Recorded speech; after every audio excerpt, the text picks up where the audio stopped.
Hello, everybody. It's Philip Lee returning with another episode of Civil War Chat. It is Sunday, March 7th, 2021. Click on the notification bell in the upper right to be notified of future episodes.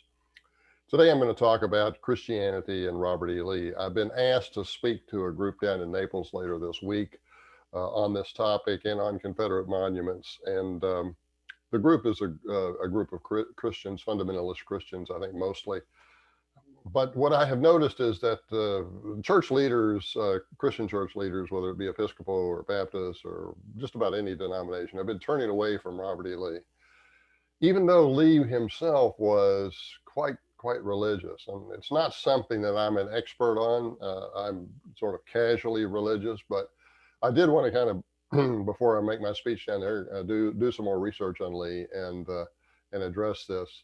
But I think the main point I want to get at is a lot of Christians are they're discouraged and upset and angered by what they see in cancel culture, a culture that is sort of seems to reject traditions, and of course, religion is a tradition. So they're upset with it. But in my analysis, where they messed up, the mistake they made was letting cancel culture abuse Confederate monuments. And you let them get started there, where are they going to stop? I think that would be part of my message to them. But first, let me just cover a few things that I would recommend to those that have a particular interest in Robert E. Lee's Christianity.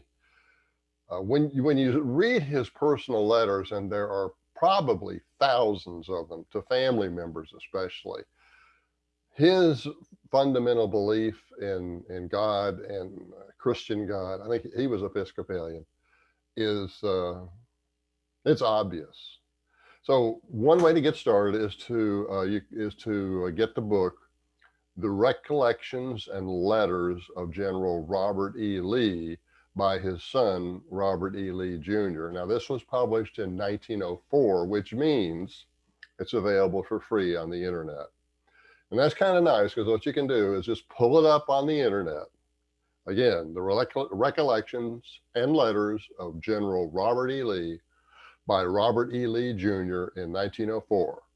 It was a Doubleday book at the time. But once you get it up on your screen, then you can use the search function. And I did a search function, and what I found was the term God is mentioned 73 times in the book. Grateful 26 times, Christmas 20 times, Christian 16 times, Providence 7 times, Christ 5 times, and Bible 3 times, for a total of about 150 times over 400 pages. And significantly, when General Lee would mention God in a letter, he would often, include in the paragraph that came after the introduction of the word God, words like him and his, have faith in his guidance and trust in him that, has taken care of us all of this time. So I can't really do a search for him and his and get anything meaningful, but I can say that based upon reading the excerpts from the recollections of the letters and of General Robert E. Lee, the recollections and letters of General Robert E. Lee, that in many of the paragraphs where he does use the term God, you will find a capital him, H-I-M, and a capital his in the ensuing sentences that follow the introduction of the term. So I'll just give you some examples of where he's done that. Christmas Day, 1862, a letter to his wife. I will commence this holy day, dearest Mary, by writing to you.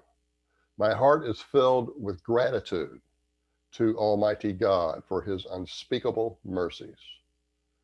What should have become of us without his crowning help and protection? I have seen his hand in all the events of this war.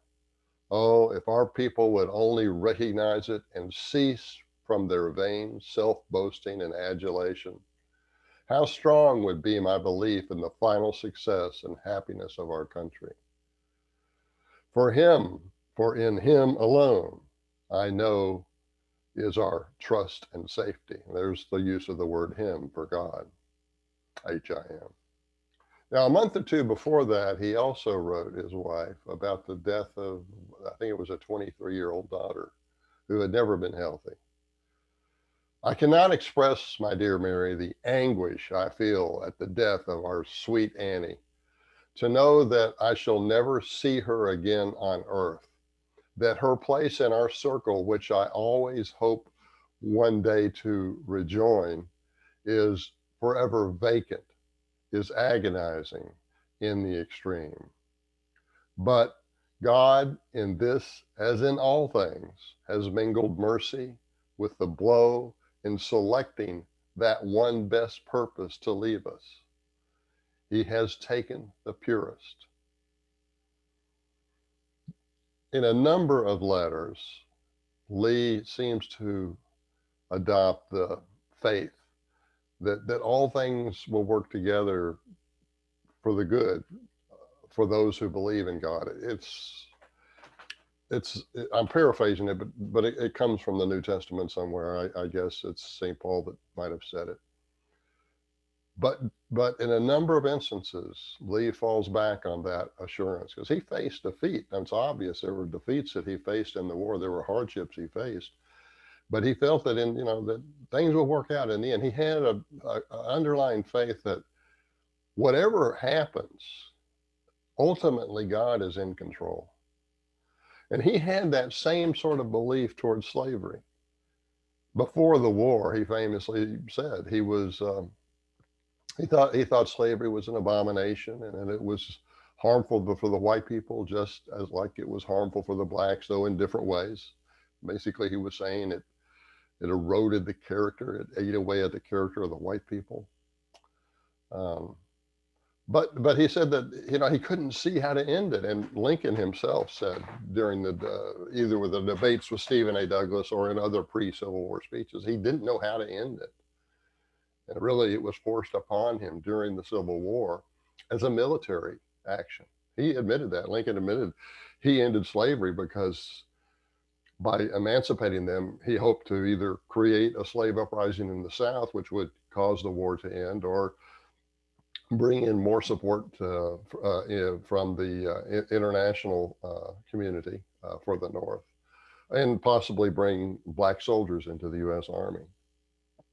But Lincoln admitted he didn't know how to end it, and Lee was saying the same thing. But the difference was Lee said, I think it was a letter to his wife, he said, it's going to, I don't know how to do this, but I have to trust that at some point, God is going to figure out how to get this done. When the time is right, it will happen. That faith was there, and it's really quite a shame to see that the churches of today are rejecting him. There's a theology professor at Princeton who, he developed a thought experiment for his students, nearly all of who claimed that if they were living in the 1850s, they would have worked to abolish slavery, and they would have done so ostentatiously. Well, he said, well, let's see now about that. Let's assume you could find a cause that you wanted to work for now, but you knew that if you spoke out in favor of that cause, you could lose your job, you would be ostracized by your friends, you would be disparaged by your teachers, society would generally make you a pariah.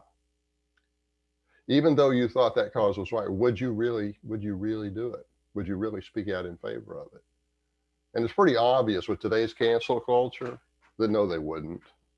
And if they were honest with themselves, they would answer that way. And if we are honest with ourselves, we would answer the same way. It's easy to look back on an earlier time and make judgments about those people based upon our understanding of our concept of racism or other principles today related to the past. It's easy to do that. It's easier still for people today to think of themselves as morally superior. We all know that we've done bad things in the past. We all know that we have done shameful things in the past.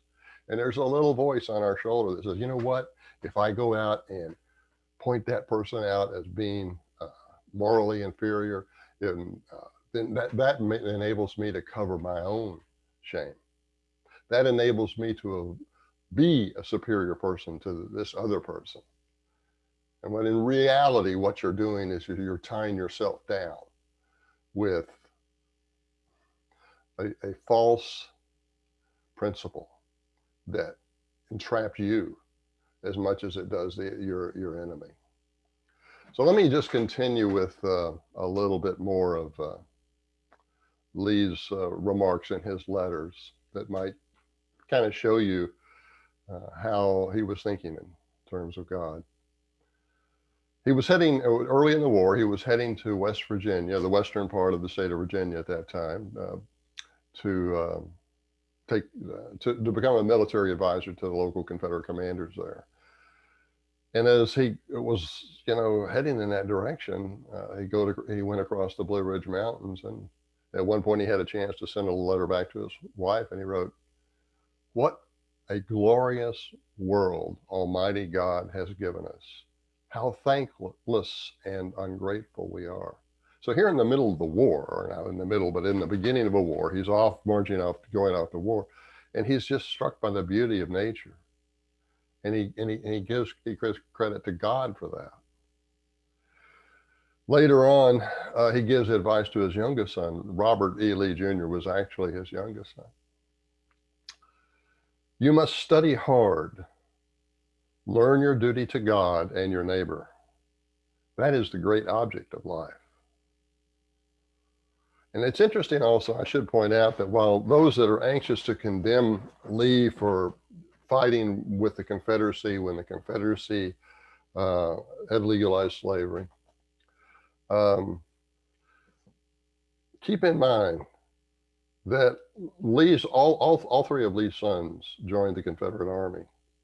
Now, one of them, the oldest son, was in a military advisory capacity in Richmond, but the other two fought. One was a cavalry officer, and Robert E. Lee Jr. was actually a low-ranking artilleryman. If you look at Abraham Lincoln, his oldest son did not join the Union Army. He went to Harvard. Now, to be sure, he got into the Union Army late in the war, but was given a safe post on Ulysses General Grant's staff. Well, it's true, Custis Lee, the oldest son for Robert E. Lee, had a staff position, but Fitzhugh and Robert did not. In fact, Fitzhugh was wounded and captured, and Robert was nearly killed at the Battle of Antietam. It was actually Sharpsburg. During the heavy fighting in that battle, General Lee rode up to the battery and instructed the soldiers. He said, "You must hold back the enemy. If they attack this spot again, you must hold them back," implying that all was lost if they didn't. And one of the soldiers there at the battery was his son Robert, who was covered in grime, black powder.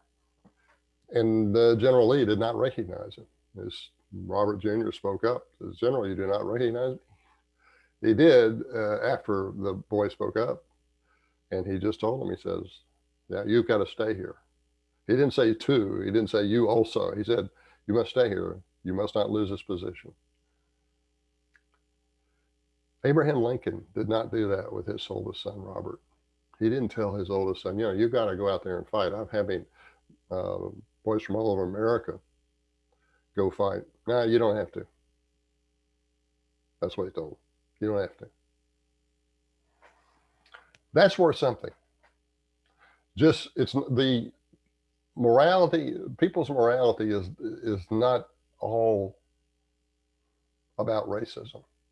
You can be a thief, you can be a murderer and not be a racist, but that does not make you a good person. Well, I wanted to just provide a few more examples that might be useful to people that don't know much about Lee outside of his military role and generally know a little bit about that.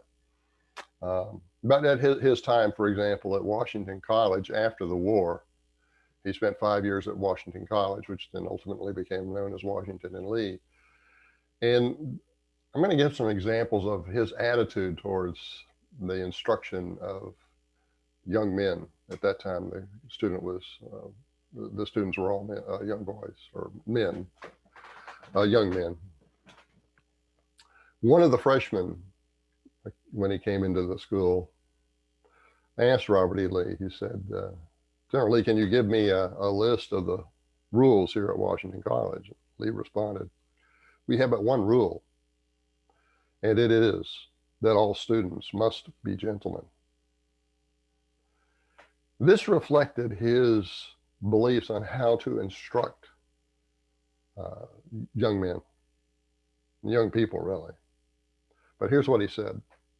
You should not force young men to do their duty, but let them do it voluntarily and thereby develop their characters. And because of that statement, he abolished mandatory chapel attendance. Now, to be sure, he attended chapel regularly, generally sat in the same pew in the same place. He led these men by example. He gave them immediately the opportunity to miss chapel if that's what they chose, but he led by example. Let's consider a couple of ways that he sort of disciplined students that might interest you. Once Lee summoned a neglectful but capable freshman who was making low grades during his first month to his office. The student offered no excuse for his poor grades and absences. Since Lee was acquainted with the boy's parents, he knew they would be humiliated but to get a report card showing these kinds of results. He spoke to the boy, said, I do not know what to do. He sat still for a moment. And then without another word, he quietly tore up the report card. The boy wept and promised to do his best thereafter, and he redeemed that pledge in every way. In another instance, a student entered Lee's office chewing tobacco after having been beckoned for a disciplinary meeting. We'll call him Mr. Jones. Mr. Jones, said Lee, chewing is particularly obnoxious to me. Go out and remove that quid and never again appear before me chewing tobacco, close quote. Shortly afterward, the boy returned, chewing as vigorously as ever. Lee looked at him, scribbled a note on a piece of paper and said, quote, Mr. Jones, here is a note for you. It will be posted on the college bulletin board in 10 minutes, close quote. The student took the note, unfolded it, and read, quote, Mr. Jones is dismissed from Washington College for disrespect to the president, close quote. You see, General Lee would not pay any attention to microaggressions. He was there to develop the characters of the next generation of Southern Americans and also increasingly Northern Americans that went to his school. If a student was making mistakes and not showing enough maturity, but was contrite, Lee gave him a second chance, maybe even a third chance, like in the first example I read. But if the student was obnoxious, demanding, and feeling entitled for some reason, perhaps because of his family's wealth, or today because of his race or gender, Lee would have had no patience with that. As he told Mr. Jones, here is a note for you, and it will be posted on the college bulletin board in 10 minutes. And it said, Mr. Jones is dismissed from Washington College for disrespect to the president. Now, a final point may be apocryphal because I heard it from Shelby Foote, and he admitted it may be apocryphal, but it kind of sums up how the students felt about Lee. And also, it describes, it probably, even if it is legend, sometimes the legend really tells the truth of the situation. more than the raw facts, because it takes into account the reaction of the people in the society. So here it is. Another student was once summoned to Lee's office and entered shaking like a leaf, or at least shaking visibly. He said, "You need not be afraid. You'll get justice here." The boy was still shaking. He said, "Yes, I know, General, and that's what I am afraid of." So